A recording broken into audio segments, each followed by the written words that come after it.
श्रीमद कुंज विहारणे नमः।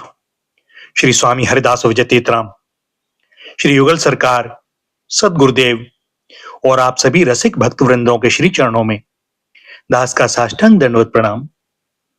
आज श्रीमद् भागवत महापुराण के दशम स्कंद के अंतर्गत 17वां अध्याय काली देह में आने की कथा तथा भगवान का ब्रजवासियों को दावानल से बचाना।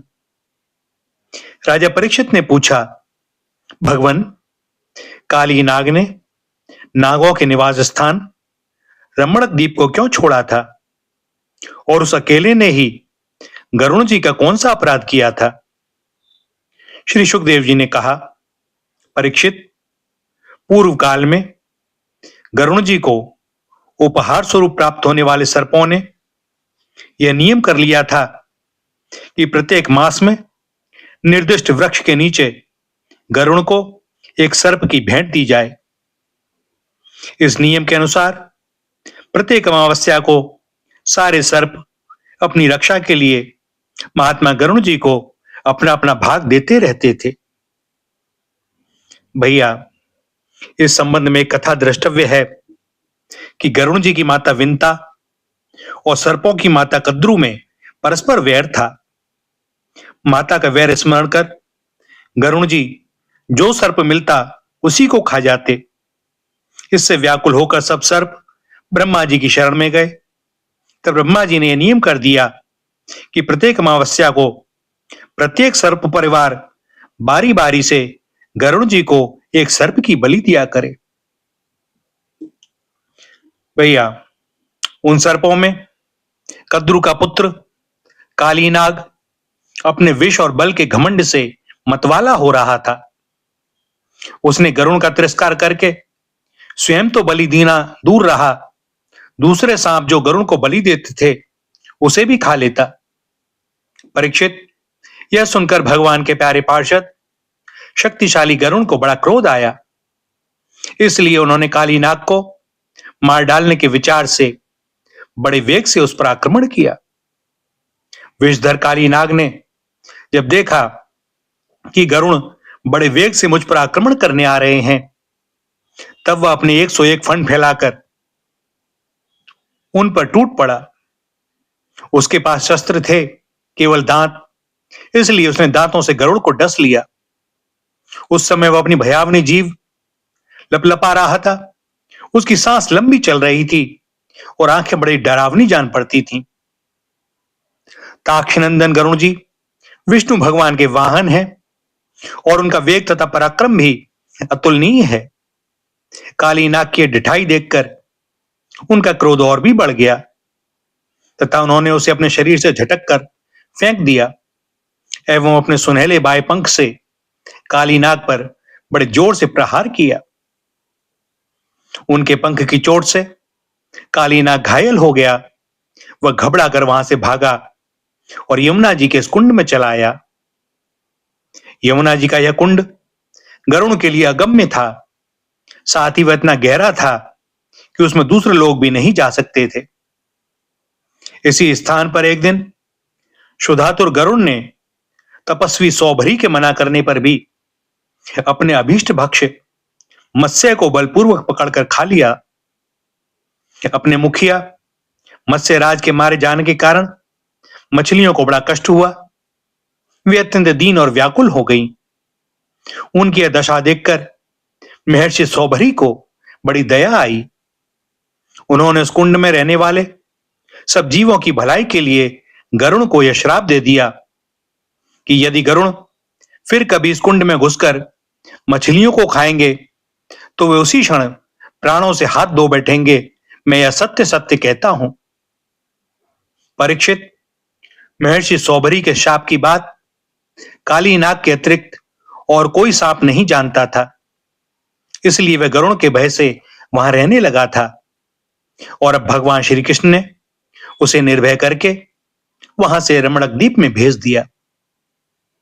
परीक्षित, इधर भगवान श्री कृष्ण दिव्य माला, गंध, वस्त्र, महामूल्य मणि और स्वर्ण में आभूषणों से विभूषित हो उस कुंड से बाहर निकले।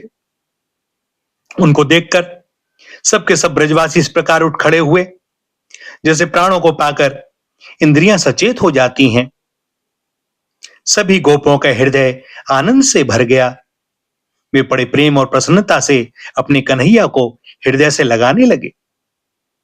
परीक्षित, यशोदा रानी, रोहिणी जी, नंद बाबा, गोपी और गोप सभी श्री कृष्ण को पाकर सचेत हो गए। उनका मनोरथ सफल हो गया। बलराम जी तो भगवान का प्रभाव जानते ही थे। वे श्री कृष्ण को हृदय से लगाकर हंसने लगे। पर्वत, वृक्ष, गाय, बैल, बछड़े सबके सब आनंद मग्न हो गए। गोपों के कुलगुरु ब्राह्मणों ने अपनी पत्नियों के साथ नंद बाबा के पास आकर कहा, नंद जी, तुम्हारे बालक को काली नाग ने पकड़ लिया था, सो छूट कर आ गया। यह बड़े सौभाग्य की बात है। श्री कृष्ण के मृत्यु के मुख से लौट आने के उपलक्ष्य में तुम ब्राह्मणों को दान करो। परीक्षित, ब्राह्मणों की बात सुनकर नंद बाबा को बड़ी प्रसन्नता हुई। उन्होंने बहुत सा सोना और गौएं ब्राह्मणों को दान दी। परम सौभाग्यवती देवी यशोदा ने भी काल के गाल से बचे हुए अपने लाल को गोद में लेकर हृदय से चिपका लिया। उनकी आंखों से आनंद के आंसुओं की बूंदें बार बार टपकी पड़ती थीं। राजेंद्र, ब्रजवासी और गौएं सब बहुत ही थक रहे थे। उनको भूख प्यास भी लग रही थी, इसलिए उस रात वे ब्रज में नहीं गए। वहीं श्री यमुना जी के तट पर सो रहे। गर्मी के दिन थे, उधर का वन सूख गया था। आधी रात के समय उसमें आग लग गई। उस आग ने सोए हुए ब्रजवासियों को चारों ओर से घेर लिया और वो उन्हें जलाने लगी। आग की आंच लगने पर ब्रजवासी घबराकर उठ खड़े हुए और लीला मनुष्य भगवान श्री कृष्ण की शरण में गए। उन्होंने कहा, प्यारे श्री कृष्ण, श्याम सुंदर, महाभाग्यवान बलराम, तुम दोनों का बल विक्रम अनंत है। देखो देखो, भयंकर आग तुम्हारे सगे संबंधी हम स्वजनों को जलाना ही चाहती है। तुम में सब सामर्थ्य है, हम तुम्हारे सौहृद हैं, इसलिए इस प्रलय की अपार आग से हमें बचाओ। प्रभो, हम मृत्यु से नहीं डरते, परंतु तुम्हारे अकुतो भय चरण कमल छोड़ने में हम असमर्थ हैं। भगवान अनंत हैं, वे अनंत शक्तियों को धारण करते हैं। उन जगदीश्वर भगवान श्री कृष्ण ने जब देखा कि मेरे स्वजन इस प्रकार व्याकुल हो रहे हैं, तब वे उस भयंकर अग्नि को पी गए। भैया, श्री कृष्ण ने विचार किया कि मैं सबका दाह दूर करने के लिए ही अवतीर्ण हुआ हूं, इसलिए यह दाह दूर करना भी मेरा ही कर्तव्य है। राम अवतार में श्री जानकी जी को सुरक्षित रखकर अग्नि ने मेरा उपकार किया था। अब उसको अपने मुख में स्थापित करके उसका सत्कार करना मेरा कर्तव्य है। कार्य का कारण में लय होता है। भगवान के मुख से अग्नि प्रकट हुई है, इसलिए भगवान ने उसे मुख में ही स्थापित किया। मुख के द्वारा अग्नि शांत करके यह भाव प्रकट किया कि भव दावाग्नि को शांत करने में भगवान के मुख स्थानीय ब्राह्मण ही समर्थ हैं। भैया, यहां पर दशम स्कंद का 17वां अध्याय समाप्त होता है और दास को अनुमति दें आज के लिए वाणी को विराम देने की। आगे श्री हरि की जैसी जो इच्छा। श्री राधा, श्री राधा, श्री राधा।